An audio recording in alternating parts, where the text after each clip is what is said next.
Good evening, everyone. This is Devere Patton. I'm coming to you again from my tax office and financial services. I wanted to do a little bit something different here for you tonight. I wanted to talk about being successful. I'm mostly talking to the entrepreneurs or those who want to be entrepreneurs but haven't taken that step yet.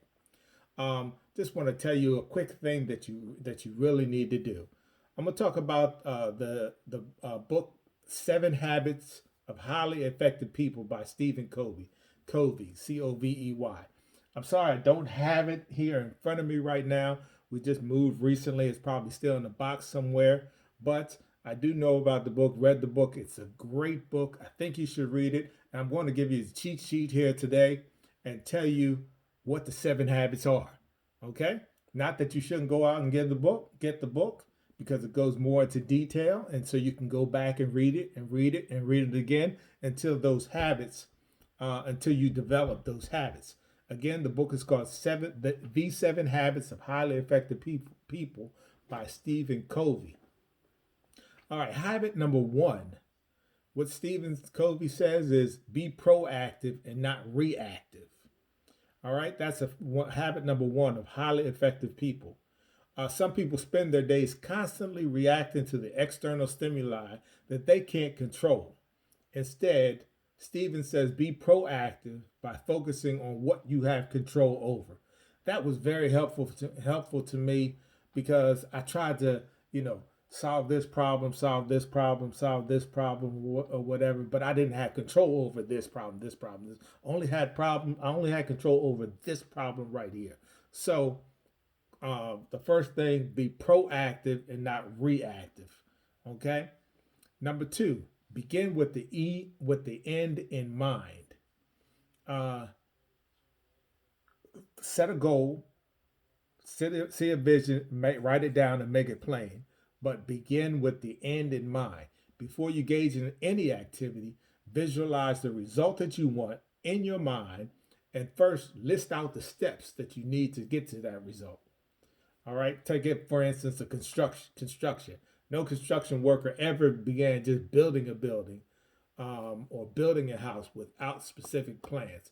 So if you want to build a business, you have to have specific plans. Begin with the end in mind and start building it. Make your plans. All right. Number three, put first things first. Prioritize what's most important in your life and work on those items first. I'm going to give you another quick example of this, something that may surprise you. You should categorize things into a four-square quadrant. The first quadrant, a quadrant of urgency and importance. The first quadrant should be what's urgent and what's important. Okay, that's quadrant number one. What's urgent and what's important. Quadrant number two, what's important but not urgent.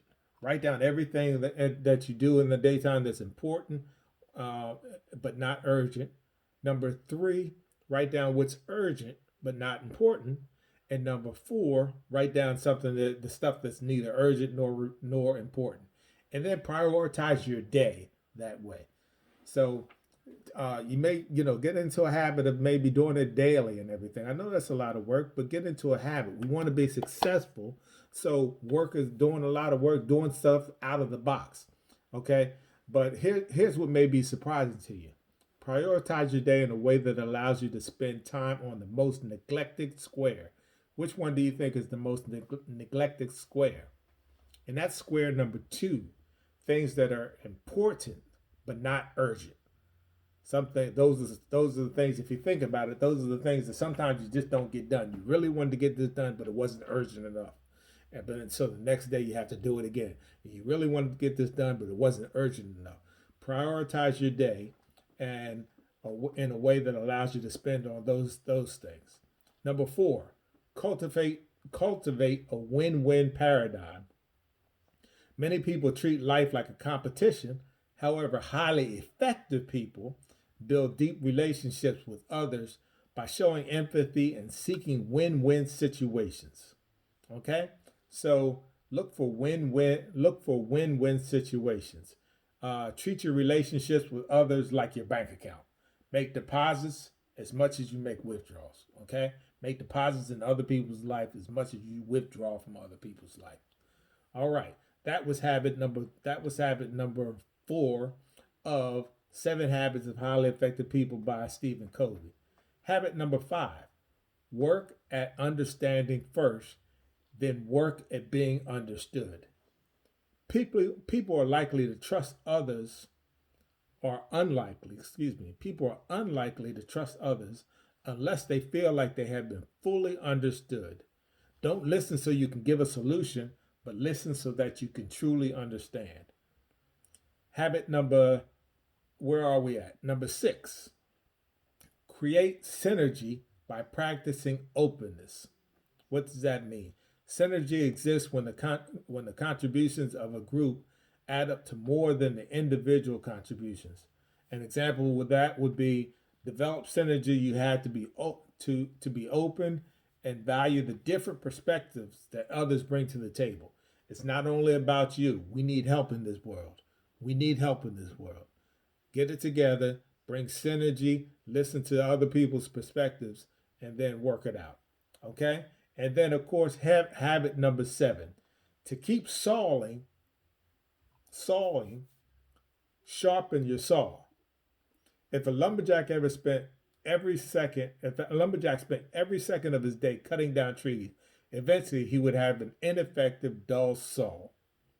So what you want to do is sharpen your saw.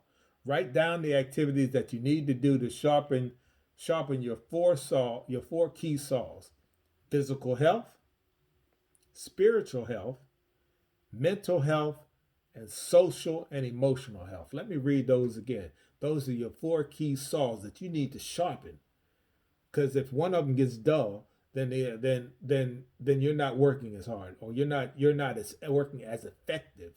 We'll say the word effective, not working as hard, but working as effective, because of your.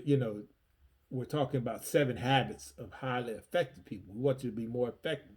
So, your 4 key saws in your life: physical health. You can't do anything if you're not physically healthy. You don't want to sit in bed all day sick and have to go to the hospital and everything. So you have to be physically healthy. Spiritually healthy. I'm a spiritual person. I definitely realize that I put God first in my life all day, all the time. So you have to feed your spiritual health. Mental health. Can't be crazy. And social and emotional health. Those are the 7 habits of highly effective people, a book written by Stephen Covey. I think you ought to get it. I think you ought to read it. It'll help your life like it helped mine. Then just real quick, while I was looking for the book, physical book, just so I can show you, I ran across some of my other books that I really loved, really enjoyed. I may talk about these another time, but I'm just going to point them out to you. This is a friend of Stephen Covey's, by Carl Gould, Gould, and his book. I know this is backwards to you, but it says the 7 stages of small business success. And then just real quick, it tells you, I highlighted some items in here as I was going through it. But did you know that 95% of businesses fail within the first 5 years? And then, however, 86% of franchises open within the last 5 years are still open under the same ownership, and 97 of them were still open for business. 97% of them are still open for business. Why did I choose to read and highlight that section? Because what makes franchises, in this case franchises, more successful is because of systems. Now, I don't own a franchise, or I'm trying to start my own franchise, but but it's not open yet. But the reason why franchises are successful is because of systems. I do have a system. I have a system, a steady system that's proven to work. I want you to follow me on Instagram, Devere Patton on Instagram, and I'll let you know about my system if you give me a call at 833 Excuse me, I'm sorry. It's 833 DeVere 1, DEVERE 1. 833 DeVere 1. You can just uh, type that out on your phone and text me I want to know more. Text me I want to know more to that number. All right. So seven habits of highly successful people, 7 stages of small business success. Two books that I highly recommend reading. Then really now this is just a little extra. Shout out to my man Bill Parrish, William Parrish. We went to school together, and he's making bold moves, creating multi-million dollar success in 500 days or less. I'm gonna tag you in this. Shout out to Bill Parrish, making bold moves, creating multi-million dollar success in 500 days or less. Hey, I got some good friends here. Shout out to my man Eric Franklin. It's one of my financial mentors, or one of my business mentors, even though he may not know it, but also a friend of mine. He wants to teach your children, or teach you how to teach your children, 47 leadership lessons every parent should teach their kids. So this is about leadership, peanut butter principles that your parents should teach your children. But it's not too late. You should learn it. You should learn it yourself. All right. And then last but not least, my name Willie Jolly. I was looking at this. Hey, look at that. He signed it for me. My man Willie Jolly. An attitude of excellence. You got to have an attitude of excellence if you want to be successful. So follow me on Instagram, DeVere Patton, and also give me a like on Facebook. I'm going to post this on Facebook too. Um, Give me a call, 833 DeVere 1. And let me see what that is, 833 338 3731. Sorry, I had to go through my head on that one. But the easiest way for me to remember is 833 DeVere 1. 833 338 337 or 3731. 833 338 3731. Text me, I want to know more. Or text me more information. Just text me, and we'll talk to you soon. Thanks for listening.